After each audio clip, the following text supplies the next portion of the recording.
yield increase in over 100 nationwide trials. That's performance your corn can always count on. See real results at pivotbio.com/proving it. Your friend in Central Illinois. WHOW. Once again, a good morning. Thanks for being with us. I'm your host today, Seth Lawrence. The WHOW Morning Show streams to Facebook and YouTube. Brought to you by Peterson Insurance, your Pekin Insruance agent in Clinton. My guest in studio this morning is Mr. Drew Goebel. We follow up the Tuesday night Clinton Board of Education meeting. Good to see you, Mr. Goebel. How you doing? I am good, Seth. How you doing? Doing good. Thanks for asking. Thanks for making time for us.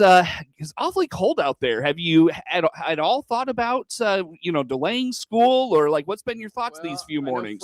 Friday is supposed to be pretty chilly. Yeah, I saw that. So I've been paying attention to the news. Other superintendents, we all chat and text each other. Mm-hmm. I mean, literally, as I'm driving to the radio station, another one texted me, "Hey, what are you thinking about for Friday?" So, oh, really? Yeah. And I had board members last night asking about it. Yeah, it's the feels like temperature is going to be very cold. So, right. And I have people ask me, teachers or just people, what's the cutoff? Right. Right. Like if we are at a certain point, are we off school? And there's not a cutoff, at least for Clinton. I know some superintendents, they do. If it's this, we're off. Right. So I look at, when is it going to be that cold? Mm-hmm. How long it's going to sustain that frigid temperature? Mm-hmm. If it's supposed to warm up, there's so many different factors that play into it. Yeah. And I do, there is a massive group text of probably 40 or 50 superintendents in Central Illinois. And that, so I can go up Pontiac, somewhere far away from here. If they're going to call off, I know. But maybe Mount Pulaski, which is right next to me, they're going to call off. I know. So we all kind of keep it, so I guess if Hayworth, Mount Pulaski, Blue Ridge, and Maroa all were calling off that are surrounding me, I'm not going to, it would probably influence me. So get in the ear of those people. If I'm surrounded by schools that are calling off, but we all talk, and sometimes, it was a little bit ago. It was snow, but there is more snow to our east. Yeah. And it was blowing over there. So if you travel 30, 40 miles, the conditions could drastically be different. And sometimes we're right on that borderline. Keeping kids safe is my number one priority.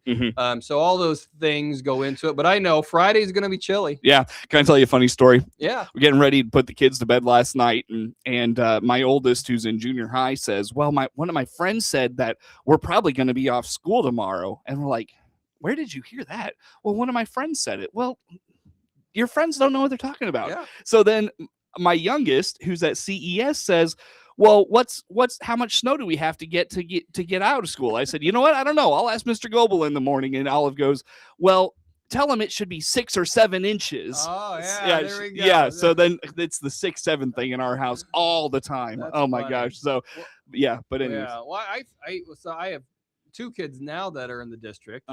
They're both at the high school, but at one time I had 3.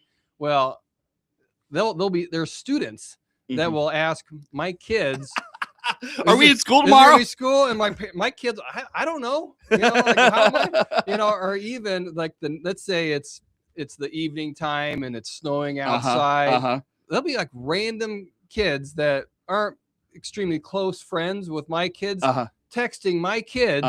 What's going on? What's going on? Yeah. You think it's cool to have the superintendent in your never house. Texted any of my kids. Yeah. They all share or maybe Snapchat, however they communicate. Right. They're like, it's just funny. Yeah. It's like you think it's like they think it's be cool to have the superintendent in their house until you have the superintendent in their house. It's like, I don't know what he's doing. Like I feel bad for him. Or even my wife, she teaches 4th grade, and the teachers will ask her, and she's like, I don't know. You keep it close to the chest there. So yeah. Well, I do. There's a lot that goes into it though, for sure. Yeah, definitely. I actually haven't even seen what the prognosis is supposed to be for Friday yet. I saw there's like a cold weather warning. The last time I was hearing, it's like the feels like temperature is like feels like -15 to -20. Oh, wow. So it's going to be very cold. Now, again, it's Illinois. So Mhm. much can change. And Mhm. I always watch the news in the morning Mhm. and at night Yeah. to try to see how things are going. It's kind of my Yeah. So we'll see. Mhm. And I don't know, maybe 3-day weekend. I don't know. Hey, we'll cross our fingers. Yeah. Mr. Goebel, let's dive into last night's meeting. And I know you and I touched on this in our previous visit right before Christmas about instructional coaches coming to Clinton. What's going on there? Yeah, instructional coaches, they are not new to the area. They're new to Clinton. A lot of larger school districts have had instructional coaches for many years. Even now, the schools that are our size, I know Olympia, which is very comparable to our demographics and how big we are. Enrollments, they have instructional coaches, so it's an additional resource. It's really what it comes down to. Teachers are pulled in so many different directions. Like today, CES has data days, and they are going over student data. They're looking at student achievement, and there is just so much. The expectations on teachers, it just piles on more and more. So an instructional coach is somebody that can. It's not a fix. It's not because teachers are bad. It's an additional resource. They're not an administrator. They are not evaluating a teacher. They are an instructional coach is part of the Clinton Education Association. So they're part of the teachers union. So they're not. And again, I was talking to a colleague the other day. Like, I almost wish the word coach was not the word. Because you think of the coach telling the players what to do. In a traditional sense, that's kind of how it is. And there's evaluation with coaching and things of that nature. So if you look at the hierarchy, the coach is in charge, and then they tell the players what to do. But that is not what instructional coaches. Like I said, I can't change the word because that's what people call them. But it's not that. And I even think that following this radio interview, I'm going to be sending out the job descriptions to the certified staff so they can see exactly what the job is. But with that, I'm sending out an informal letter, an email that kind of explains things in a more casual way than just the job description. So I'm hoping that we have internal candidates. We have an amazing group of teachers in our district, and I know that we have many teachers currently that would make great instructional coaches. So I'm hoping we have internal interest. Very good. So when it comes to the instructional coach, will they start next year then? Yes. Okay. So that will start next year.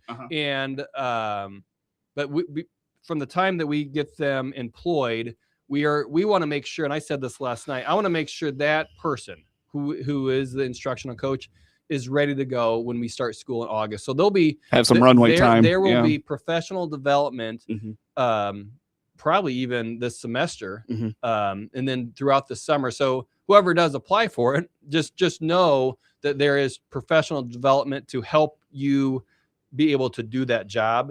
And fortunately, because we are surrounded by other districts that have instructional coaches, we want to make sure that they get teamed up. So there will be opportunities to make sure that they hit the ground running and they know what they're doing, because there is nothing more frustrating than being thrown into a job and you don't know what you're supposed to do. That is irritating. So I want to make sure that whoever does this position feels good about what they're doing and they're not just guessing. And even throughout there'll be supports in place. Sure. Very good. Let's quickly touch on Mr. Goebel, assistant principal at Lincoln and Douglas schools. What's going on with this? Yes. So this is something that has been asked about for probably a decade. Literally, teachers have been wanting an assistant principal at Lincoln and Douglas.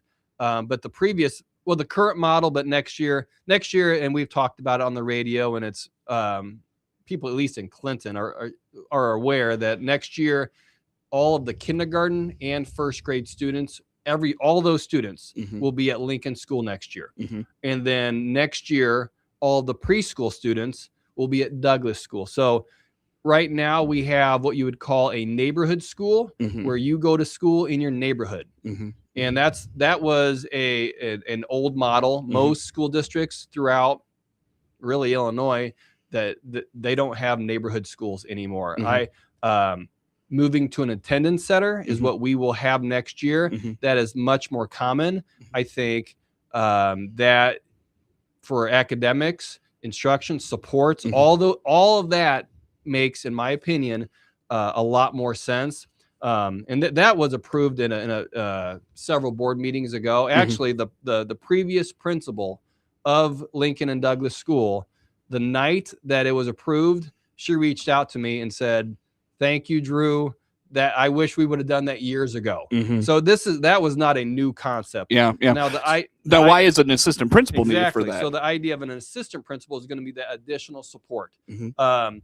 So having everybody together, if and typically the assistant principal is going to be helping manage student behaviors. Mhm. That's not only what they do, but I've been spending a lot of time at Lincoln or Douglas right Mhm. now Mhm. because the current model, the principal bounces back and forth between the two schools. So like right now, if the principal is at Douglas, there is no administrator at Lincoln. Mhm. So if the student is having a tough time, there's no administrator there. Mhm. So there, we have lead teachers, we have different things in place that I don't think it's functioning very well. Mhm. So I've been spending a lot of my time at those schools just throughout the year. And so when those behaviors happen next year, we'll have a principal, we'll have an assistant principal.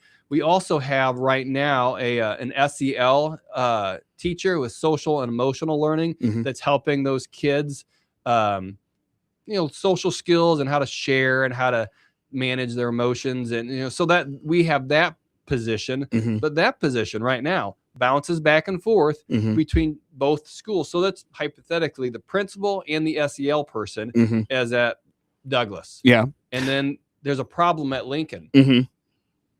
The- Who's going to deal with it? Who's going to deal with that? Yeah. So- I want to ask, it says second semester of fiscal year 26 only. What does that mean? All right. I'm glad you brought that up. So right now, I've been doing, so I just need an office to work out of. Uh-huh. Most of my job as a superintendent, I'm doing conference calls or I'm working on spreadsheets. I need a space. So I've been working out of those two offices, but there are times like right now, for example, that I can't be at Lincoln School. Mhm. And so, and again, I'm hoping for internal interest on this. So we will hire an assistant principal that will primarily be at Lincoln School this semester. Like we hire them.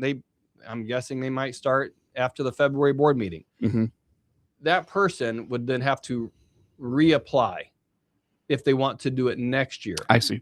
I don't want to call it a trial basis, but we do that right now with teachers. It's kind of an immediate need you need to fill. So let's just say we have a teacher that resigns at the semester, a teacher, and we are able to snag a mid-year graduate from ISU, Mhm. and they are English, social studies, whatever, and they teach for the semester. We repost their job for next year. I see.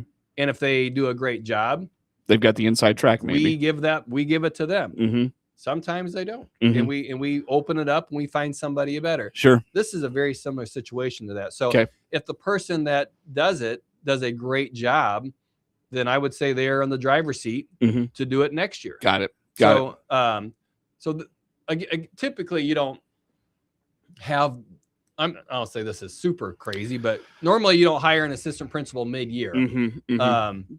But you need it. We need it. The Mhm. teachers need it. I've had a lot of teachers are very supportive and have thanked me for seeing the need. Mhm. And by me being at these schools, even before Thanksgiving, I see it with my own eyes. Mhm. Mhm. And again, I didn't go into education to sit behind a computer, Mhm. and I know I have to go to meetings, but if I had my choice, Mhm. I would not be at a meeting. Mhm. I would not be looking at a spreadsheet. Mhm. I would be with students, Mhm. interacting with them. That's where my passion's at. That's what makes me happy. Mhm. And I've been able to do that so much more. Mhm. And so I get a lot out of it. Yeah. To wrap us up this first segment, I want to ask. I saw Mrs. Patrick's resignation on the agenda.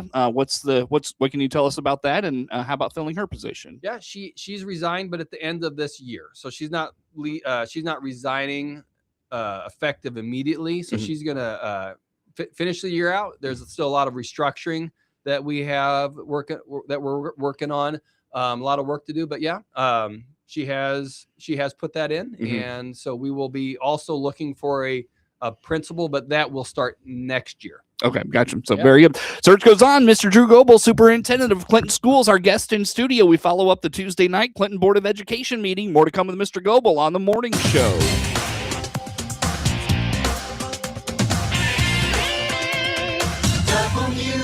WHOW.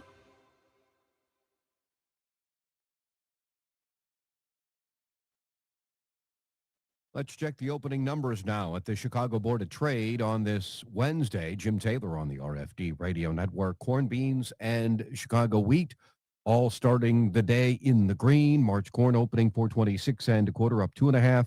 May corn up 2 3/4, 434, and new crop December 452 and a quarter, up 1 3/4. March beans starting today 1065, up 12. May beans up 11, 1075, and new crop November 1073 and a half, up 9 1/2. March Chicago wheat 513 and a quarter, up 3. July wheat up 2 3/4, 536 and a half, and March KC wheat 525 and a half, up 2 1/2. March bean meal 294.10, up 250, and March bean oil 53.20, up 64 cents. Opening numbers on this Wednesday morning. Jim Taylor, RFD Radio Network. From the country. Happy New Year from all of us here at Baum Chevrolet Buick in Clinton and Farmer City. This is Scott Baum. Most of our customers trade for a different SUV or truck because their needs change each year. That's good because we have transportation options for you. Plus, we need your trade. Our selection of top quality pre-owned trades come from you. Come see our ever-changing Chevrolet and Buick inventory today. Chevrolet, together, let's drive. BaumChevyBuick.com, right from the start. Your friend in Central Illinois, WHOW. Top of the morning. Thanks again for being with us. I'm your host today, Seth Lawrence. The WHOW Morning Show streams to Facebook and YouTube, brought to you by Peterson Insurance, your Pekin Insurance agent in Clinton. Again, my guest in studio, Mr. Drew Goebel, Superintendent of Clinton Schools. We follow up the Tuesday night Clinton Board of Education meeting. And while not part of the meeting last night, Mr. Goebel, I know you mentioned before we got started, one thing that the Board of Education going to start exploring is potentially a fence around the CES playground. What's going on here, and what's this need about? Yes.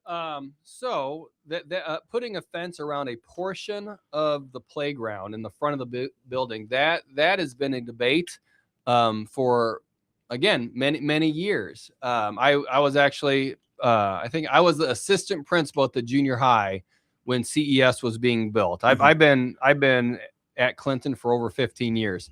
And I've lived in Clinton for over 20. So I've lived through the building of that school. So that is not a new concept, but we did have during the public participation, we did have a person request or explain the need to fence in a portion of the playground. So we are exploring that. I've worked with our buildings and grounds director. I've worked with the principal and assistant principal on what that would look like.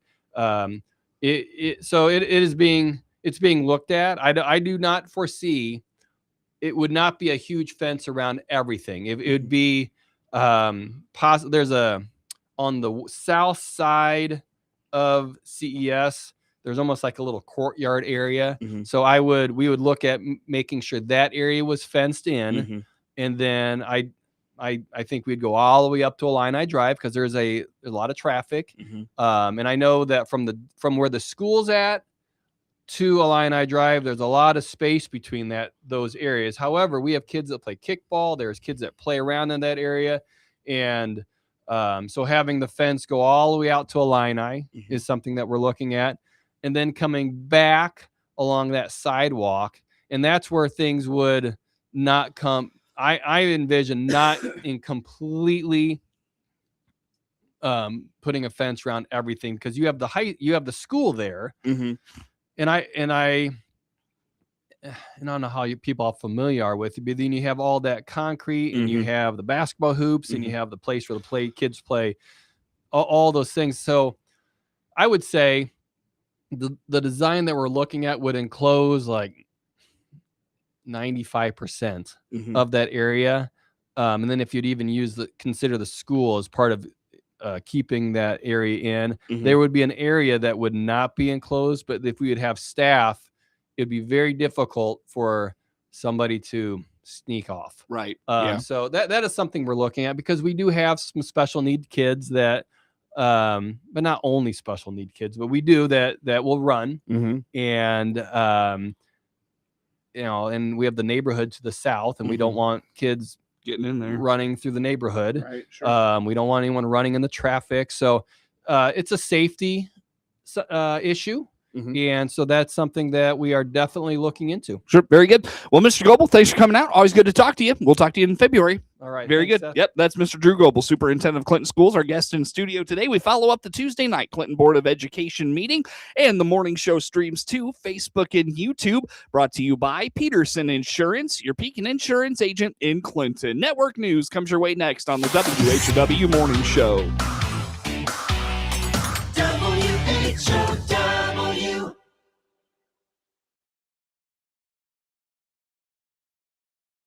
The Big 1520 WHOW Clinton, along with 92.3 FM Clinton and 106.5 FM Bloomington Normal. Breaking news this hour.